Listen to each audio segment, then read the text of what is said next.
Hey, what's up, guys, and welcome to Gamescript. Going to be looking at the Green Bay Packers versus the San Francisco 49ers and building some DraftKings Showdown lineups. And this is going to be an interesting game, and there is a path for the Green Bay Packers to keep this game competitive and potentially win it, and we'll get into that after this.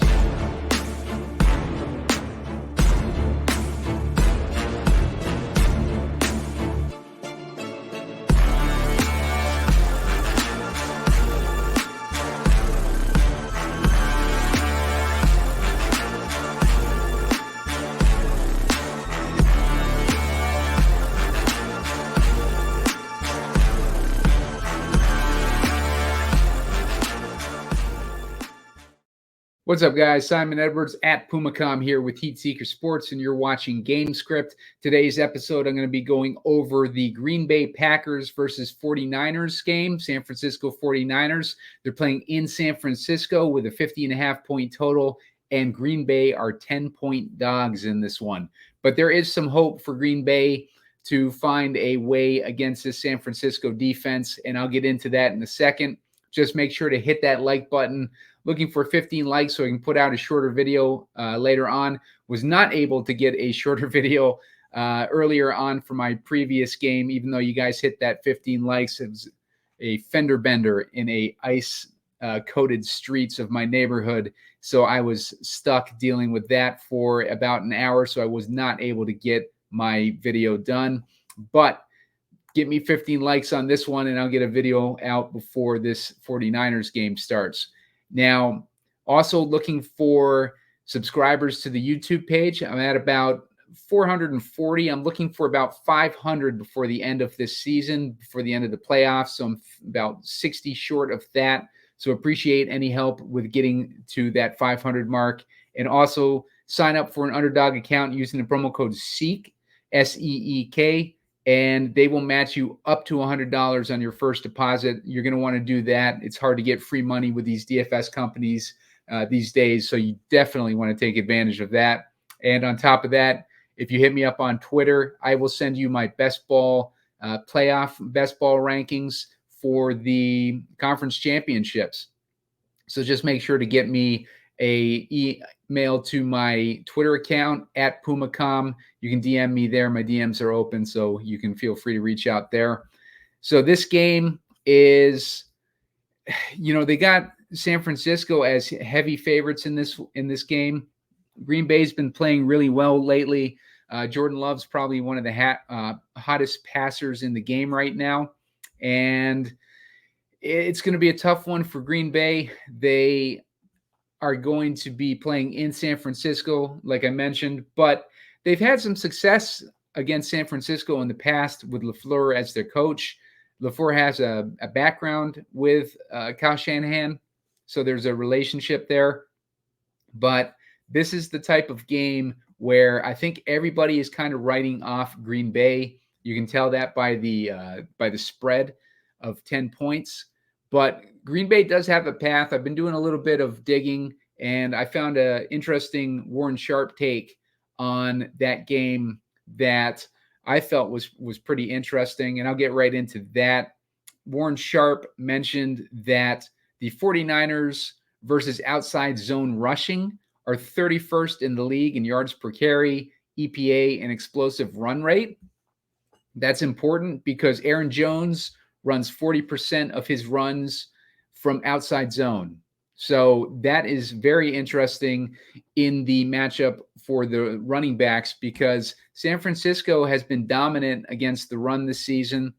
San Francisco, as far as the points that they're giving up 20 DraftKings points a game to the running back position. It's more of a middling. They're on the outskirts of being a top 10 team defense as far as points allowed to the running back, preventing points allowed to the running back position.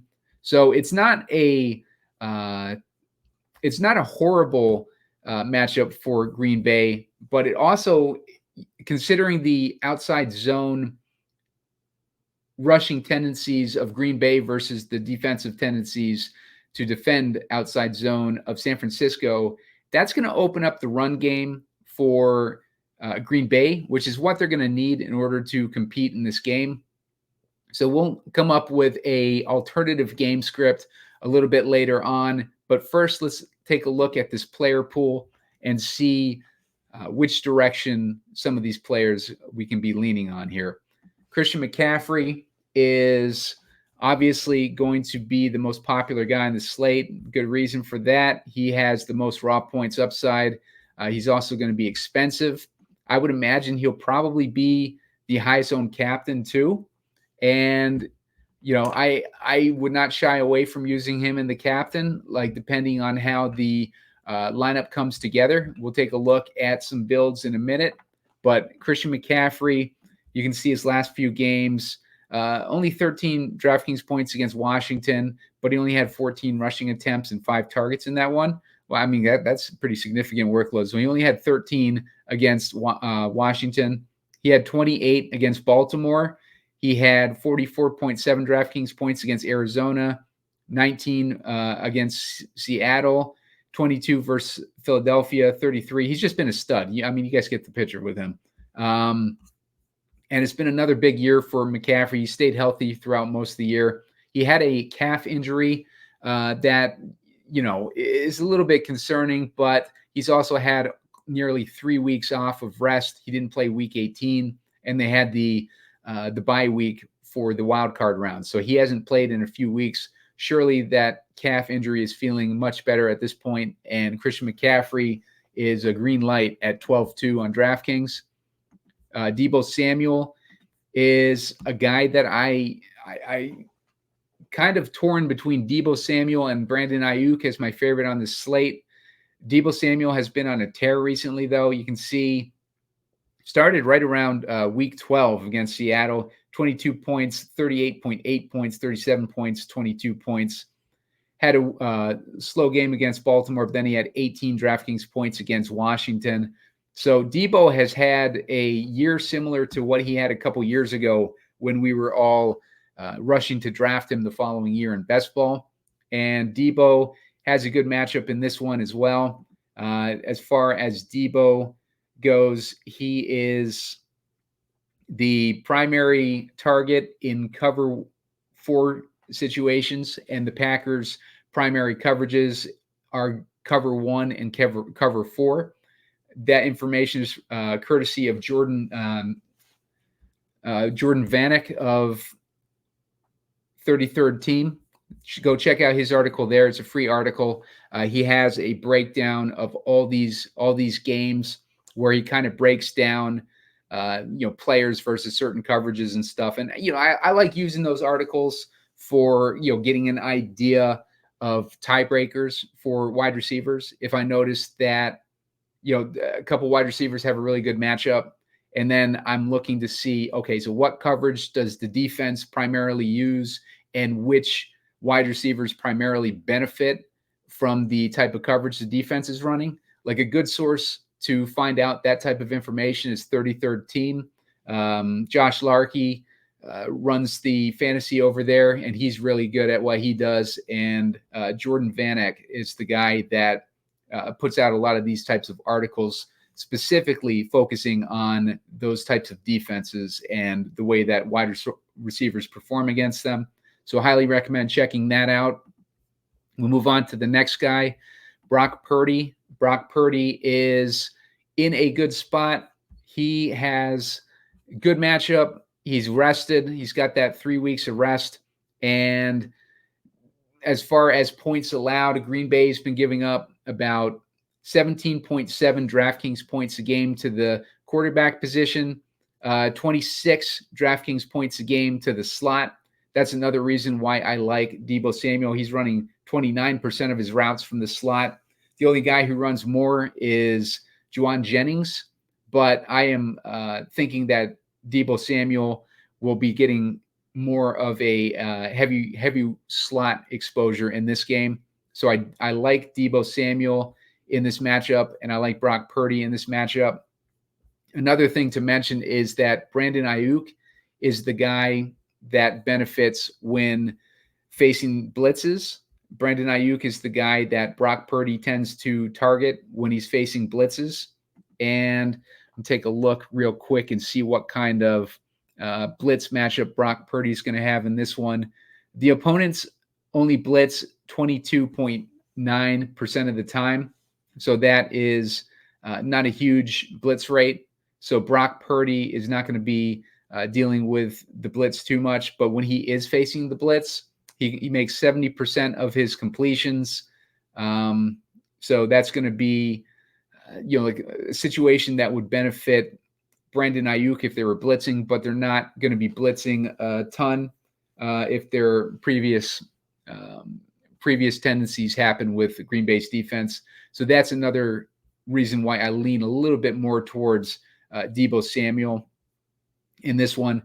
I believe that Jordan Van Eck also mentioned that when facing cover one looks, George Kittle and Brandon Aiyuk have the matchups to excel. The Packers like to play more cover one due to the threat posed by McCaffrey. So cover one and cover four seem like the type of defenses that the Packers are going to use most heavily, and they will lean on cover one because of the threat of Christian McCaffrey, I think is the gist of that. So keep both Aiyuk and Samuel in your player pool. But, I think you can pretty much do a crapshoot on which one of those guys is going to score most points. It depends. Like if you're going to put McCaffrey in there and you're expecting them to use more cover one to try to defend McCaffrey more, maybe you go with Samuel. So I think that would make a lot of sense if you're looking for tiebreaker on who to correlate with McCaffrey in this one. So we can go ahead and start building, actually. Like, let's look down here and see if I find a good let's try to find a good guy to have in our captain. Two guys that I like are going to be Romeo Doubs and Christian Watson. And I like those guys because San Francisco is giving up about 23.8 DraftKings points a game to wideout positions. And that is going to benefit Doubs and Christian Watson the most, I think. Jayden Reed runs most of his routes from the slot. So San Francisco is much stronger versus the slot. They're only allowing 13.7 DraftKings points a game. So that leans me more towards Romeo Doubs and Christian Watson. Watson's been hurt recently. You take a look at Christian Watson real quick. He's also cheap. He's cheap because he hasn't done anything recently. He's only 4,600 on this slate. So that's going to give us some much needed salary relief if we want to use one of these wideouts in the captain spot. Week 12, he had 20 DraftKings points against Detroit. Week 13 against Kansas City, a tough defense, he had 27.6 DraftKings points. He got hurt in that game, and he was out through last week versus Dallas, basically. He was on the bench up until that point, and he came back last week. And this week, I don't believe he had a injury designation. Nope, he doesn't have an injury designation this week. So he should be all systems go. It's good that he got some rust knocked off last week. So let's go ahead and plug in Christian Watson into our captain for this week, just to get that salary relief there. So go on and take a look at some of these other guys. I'm going to go ahead and plug in Christian McCaffrey, and we'll correlate him with Deebo. And I'll try to put Purdy in there too. That's going to leave us with 52.50. You could always obviously take out Purdy and put in Jordan Love. The matchups are about the same. Each team is allowing 17.7 DraftKings points a game to the quarterback position. So it's basically dead even. I think if you want to go more with Jordan Love, that makes sense, especially if we got McCaffrey in there. So let's get rid of Purdy. Let's put Love in there. Both those quarterbacks have the same upside, and Love is a little bit cheaper. So maybe we go with that salary discount there. So we're looking at Jordan Love to Christian Watson. We got Deebo Samuel and Christian McCaffrey against that, specifically correlated against that style of defense that Green Bay runs. Let's get Dubs in there because he's the other guy that benefits. And that's going to leave us with 3,100. We can take a look down here. Tucker Kraft, I don't mind. Let's see what San Francisco's doing against the tight end position. They're allowing 13.4 DraftKings points a game. So that's pretty good. Let's see. Let's go into see if there's anything in the dumpster range. My favorite guy is Kraft. We have Jennings with that slot matchup that I mentioned. He could also benefit that along with Deebo Samuel. Let's see if we can find anyone else down here. I don't really see anyone else in the dumpster range that I like.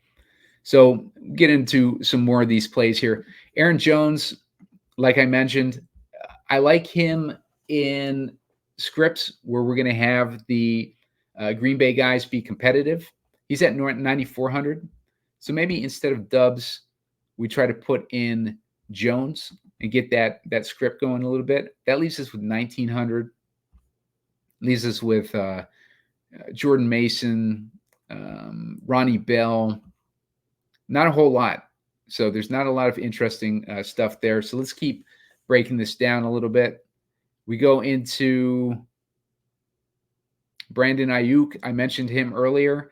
He's the guy that benefits when they use more of the cover one. Him and Kittle will both benefit from that. So if we wanted to assume maybe they're using cover one, maybe we swap out Samuel, who's expensive, for Aiyuk, which will give us some salary relief. That gives us 2,700. Leaves us back in that Tucker Kraft range. If we wanted to take a look real quick at Jayden Reed, I don't like his matchup this week. I think that the wideouts are going to have the better matchup, and that is why I lean towards Christian Watson and Romeo Doubs. But you can see from Jayden Reed's history, he's had some big weeks this season. So he's not a slouch. He's not a guy to leave out of your player pool. But if you're doing like one or two lineups, like I typically do, then Jayden Reed is a guy that I'm probably not going to have a lot of exposure to.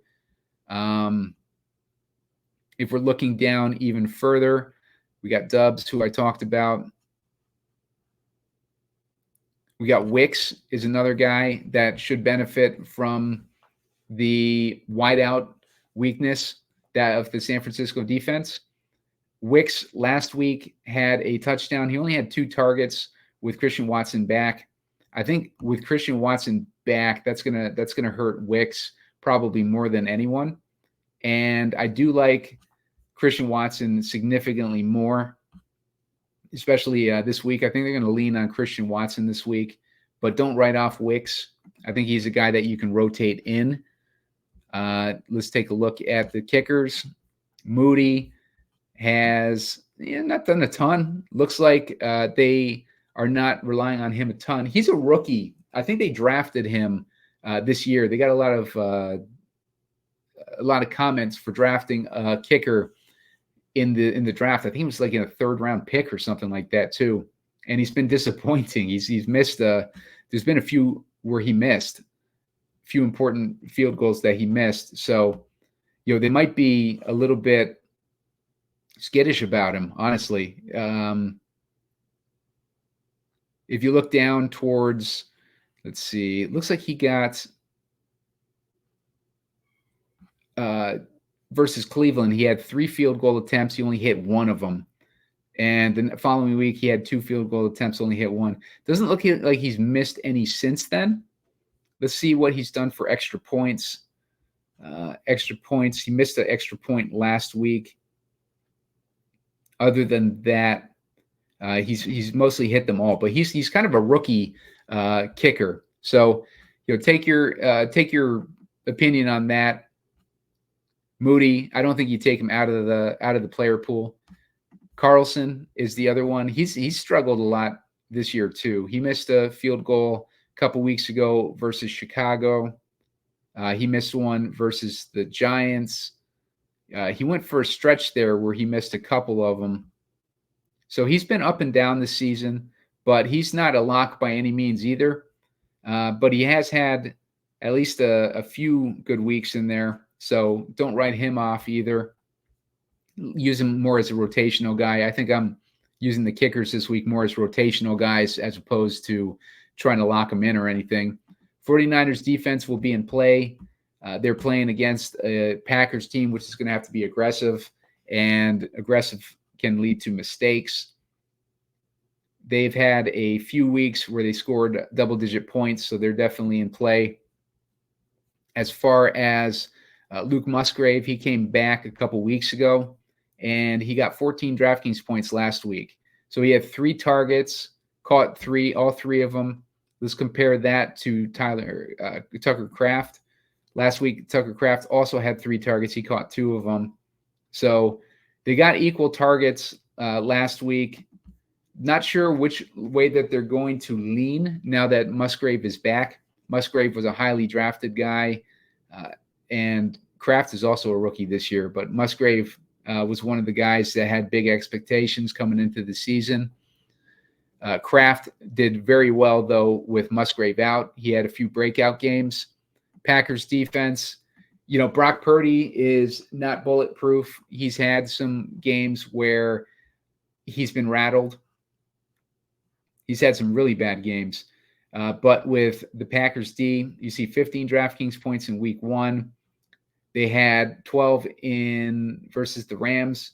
They had 15 versus Detroit, 12 versus Minnesota, 13 versus Dallas. Question is Jair Alexander going to play this week? He's on the injury report. He had some sort of a knee or something, I think, last week's game. Let me just check that real quick and see what his status is, see if we've gotten an update. It's currently 4:30 on Saturday. Jair Alexander. We'll see if he has any updates to his status.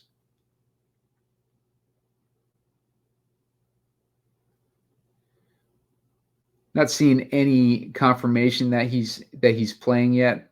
So just keep an eye on that. Yeah, no, he didn't practice a lot this week. So we're going to want to keep an eye out for his status and make sure that he is playing. If you're backing Green Bay, you want him playing tonight. So that will keep it more competitive. But just keep an eye on the news for Jair Alexander. I'm not seeing any confirmation on him yet. So let's go and take another look at this lineup now that we've gone over the player pool. This build that I did seems more like a Green Bay keeps it competitive and potentially wins. I would go with Tucker Kraft as my final guy. I think if you go 4-2 on the Green Bay side, then you're going to be automatically getting different there. Let me check and see what the projected popular paths are going to be for building these lineups. I'll see which team is going to be more popular.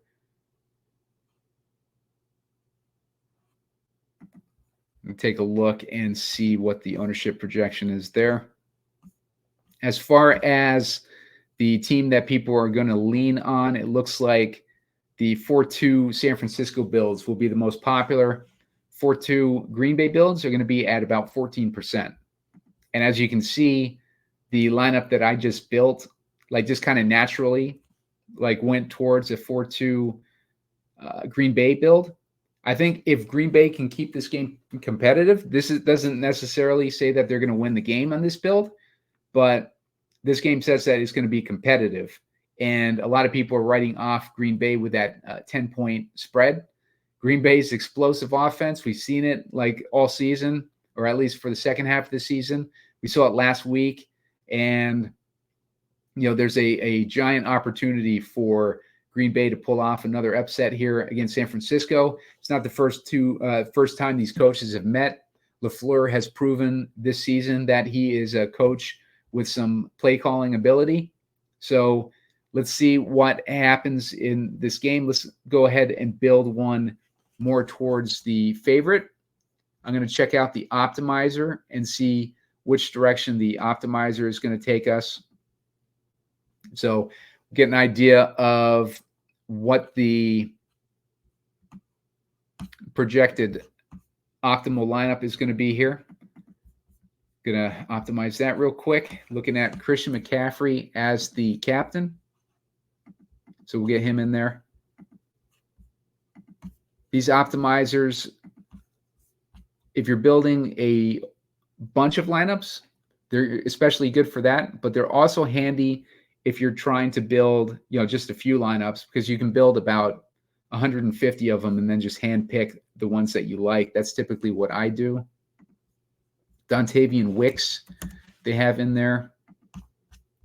Let's see who else they got. They got George Kittle, Jordan Love, and Brock Purdy. So they're going with all the quarterbacks.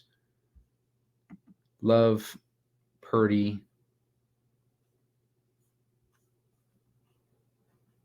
and George Kittle. So we'll get him in there. George Kittle's cheap, by the way, at 5,800. I'll go over him in a minute. Leaves us with 1,500 left. You can use your imagination there as far as which scrub you want to use.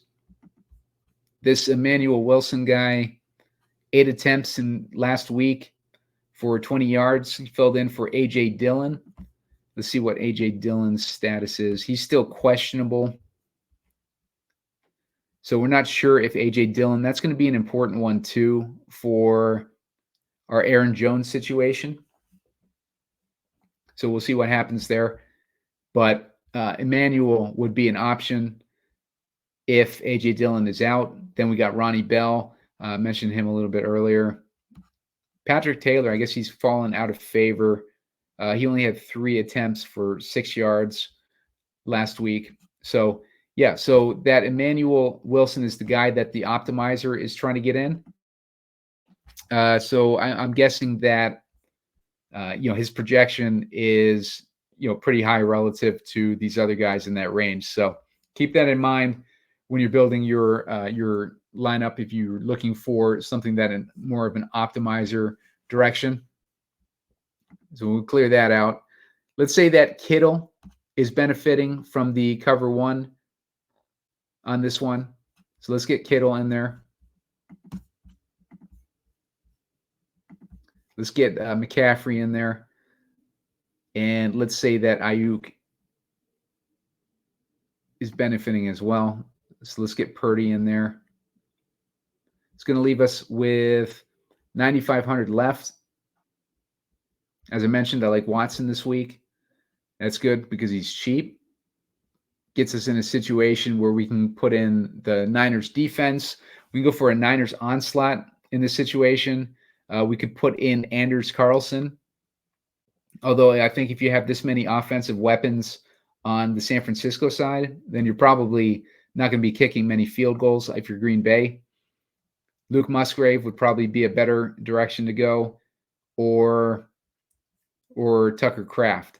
So those 2 guys would be interesting to me in this situation. If you put Musgrave in there, you could swap out Watson for Wicks. If you don't like Watson, if you want to lean more towards Wicks, both those guys pretty much equal in that matchup. So that gives you a direction that you can go if you want to use Kittle as a captain. If we wanted to use Aiyuk as our captain, let's take a look here. Let's get him in there. Let's get McCaffrey in there.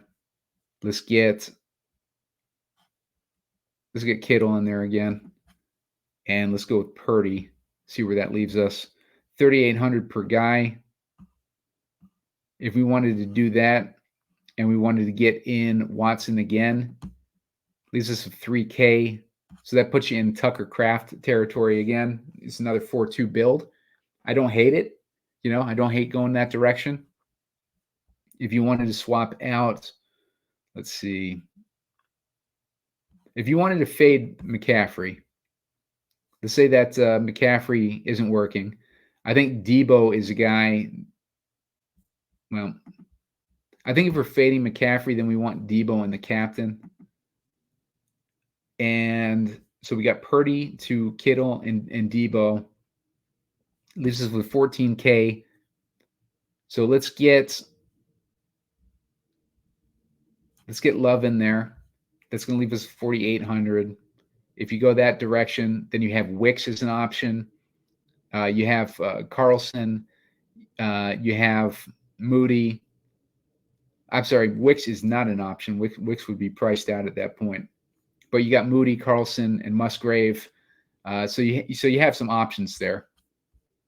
Again, the tight end matchups for both sides are middling this week. So you're not going to hurt yourself by going a tight end direction. If you wanted to put Juwan Jennings, you could put him in there. He's only 3K. And Juwan Jennings has that slot matchup I was talking about earlier. So it's interesting for Deebo and Jennings. So, there's a few different directions that you can go. I think the main gist of when you're building your lineups today is to not write off the Packers. You can get a hell of a lot different just by building 4-2 Packers builds. And that's going to set you up to separate yourself from the field. So make sure to look into that when you're building lineups. As I always say, when I'm doing these lineups, it's not to give you guys the picks. It's to give you guys like the thinking and the strategy, because, my thinking on this game can change between now and lock. If we get some important information out, like the other day when I did a Green Bay Showdown show, I had Jayden Reed as my primary guy. And when I built lineups on my Gamescript show, I didn't have Aaron Jones as my captain, even though I was very heavy on the Packers beating the Cowboys. And that was the strategy, to build Packers heavy lineups and don't assume that Dallas was going to win. That was the gist that I was trying to get across. And later in that day, some information came out that A.J. Dillon was going to be ruled out. He was inactive. And so when I put out my shorter video later on, I had Aaron Jones as one of my 4 core plays for that slate. And it was also a Green Bay heavy recommendation, like for that slate. And Green Bay ended up winning. And if you'd used the advice of maybe going towards a Green Bay direction when building your lineups, and, like maybe utilize the information that came out closer to lock to kind of hone in on Aaron Jones, if you didn't see the short video that I put out later, then you would have been sitting in a really good spot to win. And you didn't have to use the picks. You just had to use the advice. And that's what I try to get across. Use the advice. On this one, my point of this show is don't write off the Packers. They're the hottest team right now, the hottest offense in the NFL. They're going to San Francisco, who hasn't played in 3 weeks. They can definitely come in rusty. The head coach, LaFleur, has experience against Shanahan. It's not going in the dark here. And, anything can happen in a game like that. So don't write off a dangerous offense like the Packers. As I mentioned, Aaron Jones has that little nugget that Warren Sharp gave us, where Aaron Jones is really good against the type of running that he does is really good versus the defense that San Francisco runs, because they struggle against the type of rushing that Aaron Jones does specifically. And Warren Sharp, he's a guy that I worked with when I worked over at Roto Grinders, and you see me cite him a lot. And there's a reason for that, is because I worked with Warren Sharp and I've talked to him. I talked to him, before we did every show for a season. We did an entire season with Warren Sharp. It was Warren Sharp, Chris Raybon, and Chris Gimino. And it was probably one of my favorite shows that I've ever worked on. And I got an opportunity to pick Warren Sharp's brain before a lot of these shows started.